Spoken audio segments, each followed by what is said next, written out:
शुक्रवारी जालन्यातील अंतरवाली सराटी गावात पोलिसांनी मराठा आंदोलकांवर केलेल्या लाठीचार्जमुळे राजकारण सुरू झालेलं आहे। उपमुख्यमंत्री देवेंद्र फडणवीस विरोधकांच्या निशाण्यावर आले, कारण गृहमंत्री पदाची जबाबदारी फडणवीसांकडे आहे आणि त्यामुळेच विरोधकांनी फडणवीसांना टार्गेट केले।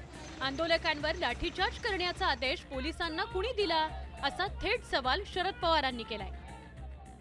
कुठून तरी मुंबईवरून कुठून तरी सूचना आल्या आणि पोलीस अधिकाऱ्यांचा एकंदर दृष्टिकोन बदलला आणि त्यांनी त्या ठिकाणी बळाचा वापर करून सरळ सरळ लाठी हल्ला सुरू केला।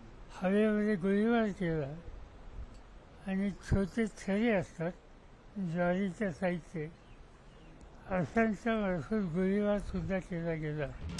जालन्यातील घटनेवरून विरोधकांनी गृहमंत्री फडणवीसांना घेरायला सुरुवात केली आहे। पोलिसांनी आंदोलन योग्य पद्धतीने हाताळलं नसल्याचा आरोप विरोधकांनी केलाय। तसंच त्यांनी फडणवीसांच्या राजीनाम्याची मागणी केली आहे। या सर्व घटनेची संपूर्ण जबाबदारी गृहमंत्र्यांनी स्वीकारली पाहिजे आणि मुख्यमंत्र्यांनी त्वरित त्यांचा राजीनामा घेतला पाहिजे। आंदोलकांवर लाठीचार्जचा आदेश कुणी दिला होता, असा सवाल विरोधकांकडून केला जातोय। गृह मंत्रालयाच्या आदेशावरून हा लाठीचार्ज करण्यात आल्याचा दावा विरोधकांकडून करण्यात आलाय।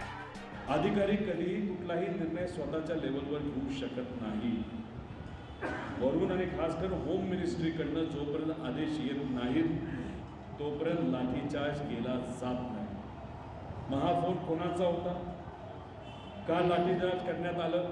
आता पवार साहेब मुख्यमंत्री असताना गोवारी हत्याकांड झालं आणि त्या ठिकाणी 113 गोवारी समाजाचे लोक हे मृत्युमुखी पडले। पवार साहेब पाहायला देखील गेले नाहीत आणि त्यांनी राजीनामा देखील दिला नाही। मराठा आंदोलकांवरील पोलिसांच्या लाठीचार्जमुळे शिंदे सरकार बॅकफूटवर गेल्याचं चित्र आहे। त्यामुळेच विरोधक अधिक आक्रमक झाल्याचं बघायला मिळतंय।